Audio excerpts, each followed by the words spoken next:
Daddy, how are babies made? Oh damn, I didn't think he would ask me that for at least 30 more years. Quick, make something up. Well, hello there, son. Where's mommy, huh? Did you ask her yet? She knows that kind of stuff. Mommy said she's out drinking tequila with Uncle Bob. Again? Jesus. Okay, well, you know this Kitsumon game you're always playing, huh? Remember that? Uh-huh. Yeah, so, let's see. If you take two Kitsus, right? Mm-hmm. And they like each other.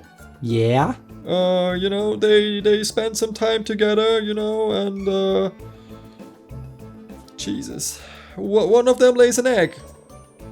That's it, basically. That's how babies are made. It's the same for humans. Wow, let me try. Wait, that's it? No more questions? It says I need a love potion to make a baby. Alright, yeah. You know, that's to get in the mood. Make them like each other even more, you know? You mean like tequila? Yeah, it's exactly like tequila. Bobby Jr., where's the phone? Hello, ladies and gentlemen. Welcome back to the first and best dedicated channel about Kitsumon. My name is Mike, and today, you probably already guessed it, we are taking a look at breeding. Breeding is a very popular mechanic in the NFT space where you can take two NFTs and combine them to create a third NFT. And that's exactly what you can do with two Kitsus and a love potion. Disclaimer, I am not part of the team or anything, I'm not affiliated with them in any way. So the information I'm about to give you is not approved by anyone, but I did my due diligence and I think everything should be correct because I got the information from the white paper and from AMAs and from the Telegram group. So yeah, I think we're good. There are a lot of projects out there that utilize the NFT breeding function, but the Kitsumon team took it to the next level, literally. Not only did they implement a royalty system that lets you earn passive income, which we will talk about in a bit, they also did something that has never been done before. They created a digital DNA for every Generation 0 Kitsu, which holds all the information about the looks and abilities of the Kitsu. And just like in real life, with parents, they pass on their genes, or at least some of them, to their offspring. So even if you would breed the same two Kitsus twice, the outcome would be completely different because there are visible genes and hidden genes that get passed on randomly. I don't want to make this video too complicated, so I will not go into detail how the genes get passed on or anything like that. The most important part was already said. Every time you breed, you get a randomized sequence of the parent's gene pool, which makes up the look and abilities of the new Kitsu. So essentially, every new created Kitsu is a 1/1 edition, a unique and almost impossible to copy Kitsu, because a Kitsu is made up of several different components. There is the head, the eyes, the feet, the body, the chest, the back, and the tail. So you would be extremely lucky to get the same gene sequence passed on twice. And even if you were that lucky, the stats would probably not be the same anyway. Stats are attributes and every Kitsu has 5 of them. There is health, energy, agility, mind, and strength. And the numbers for those attributes get randomized during the breeding process as well. And also color plays an important role because the color of the Kitsu is either one of the parents, so you don't know which one it will get. And the team even mentioned that there will be a tiny chance of 0.25% of getting a shiny Kitsu. There is not much information or no information at all, really, about shiny Kitsus, but if that is true, oh boy. You see, getting the same exact Kitsu twice is impossible. However, that does not mean that every Kitsu you breed is automatically extremely valuable. And here's why. every body part of a Kitsu holds certain information, for example, an ability. So let's say you want to breed 2 Kitsus, and Kitsu A has a very strong healing ability information in its head, and Kitsu B has a fairly weak healing ability information in its head. So if you would breed those 2 and the offspring gets the head of Kitsu B, that means that it is less desirable than it would have the head of Kitsu A, right? So even though it's a completely unique Kitsu, it might not be desirable and thus valuable because either the stats are weak or the abilities don't have great synergy, for example. Also, the chance of getting the desired outcome when breeding is getting smaller and smaller down the line, the more hybrids you breed. And that is why the Generation 0 Kitsus are extremely valuable, because they don't have any other genes than the genes of that Kitsu. You see, a hybrid holds all the information of its parents and their parents and their parents, because the digital DNA stores the values of all of their ancestors, and thus the bloodline gets less and less pure the more hybrids you breed. I give you an example. You start with a Generation 0 Neutronic and a Generation 0 Draconica, and the result of that is a hybrid of those 2. And then you breed this hybrid with another hybrid of Unicopia and a Cloverfield, for example. And the offspring of those 2 hybrids just shows parts of Unicopia, Draconica, and Neutronic. The DNA of Cloverfield is still there, it's just hidden. So if you breed that hybrid with another hybrid, the new hybrid may suddenly have a Cloverfield tail or a head or any other part, because Cloverfield's DNA was in the gene pool of one of the parents. So at one point it will become extremely difficult to get the desired results if you breed hybrids with hybrids. And that is why the Generation 0 Kitsus are extremely desirable for breeding, because their genes are pure. They don't have any other genes in them. So if you breed, for example, with a Generation 0 Kitsune, you can absolutely be sure that the offspring will have parts of Kitsune, because there's nothing else in the pool except the gene pool of the other Kitsu. This is a good time to mention that you cannot breed 2 Generation 0 Kitsus of the same type. You cannot breed a Kitsune with another Kitsune, and you cannot breed a Cloverfield with another Cloverfield. But you can breed a Cloverfield and a Kitsune. And one more thing, you cannot breed the hybrid offspring with either of its parents. Not even if you would replace the love potion with tequila. So let's say you created a hybrid between Cloverfield and Kitsune, and it has a Cloverfield tail. But you want your hybrid to have a Kitsune tail. Maybe because you think it looks better or it has a stronger ability. So what you can do is take the hybrid and breed it with Kitsune again. But you would need to do it with another Kitsune, because you cannot use the parent Kitsune. It gets recorded in the blockchain. You cannot do it. Now you may say, how am I supposed to do that? I only have one Kitsune. And I would reply, good for you. I don't even have one. And this is where siring comes into play. Siring means that you can rent your Kitsu to another player so they can breed with it.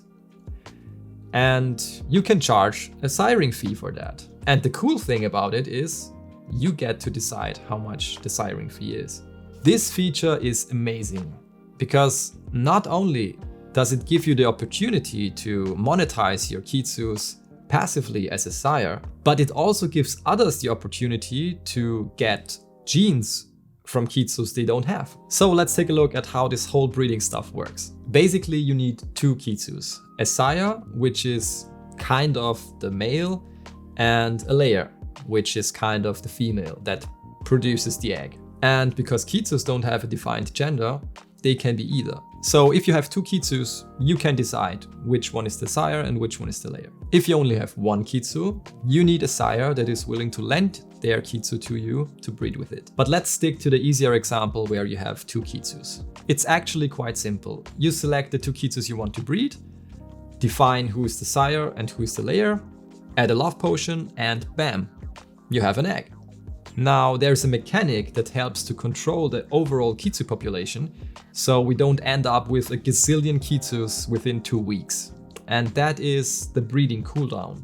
If you use 2 Kitsus to breed, they cannot breed again for a certain amount of time. And there are 2 different cooldowns: the sire cooldown and the layer cooldown. And they are independent from each other. As you can see here, the layer has a base cooldown of 120 hours. Whereas the sire has a base cooldown of only 72 hours. And both of these cooldowns increase by a factor of 1.25 every time you use this Kitsu for breeding. So as you can see here, if you use your Kitsu as a layer for 5 times, you would already need to wait 12 days for the 6th breeding cycle. So here's a little efficiency tip. I mentioned before that you can define the same Kitsu either as layer or as sire. If you take 2 Kitsus and breed a hybrid with them, their respective roles go on cooldown. So the layer gets the layer cooldown and the sire gets the sire cooldown. But what you can do is just swap out the roles, switch the roles and breed again. So both Kitsus have both timers on cooldown and you end up with 2 eggs. Okay, so now you have an egg, or 2 eggs. You can sell those eggs unhatched, or you can hatch the egg into an actual Kitsu and sell the Kitsu. And now we need to talk about royalties, because it is very important to know how royalties work in order to make an informed decision whether to sell the egg or the Kitsu. If you sell the egg, you get the money for this sale and that's it. No royalties for you, sorry. If you are hatching the egg, you get recorded on the blockchain as the creator of this Kitsu. And this is very important because the creator gets royalties every time this particular Kitsu gets sold or it creates an offspring. To understand that better, let's take a look at this illustration. On the left, there's a Unicopia and its current owner is Sally. But the creator, so the one that hatched the Unicopia out of its egg, was John. He sold the hatched Kitsu to Sally and now Sally owns it. On the right side, we have a Kitsune that is owned by Annie, but the creator is Bob. Now, Sally and Annie made a deal to create a new Kitsu. Sally is the procreator and layer and paid a siring fee to Annie to be able to use Kitsune for breeding.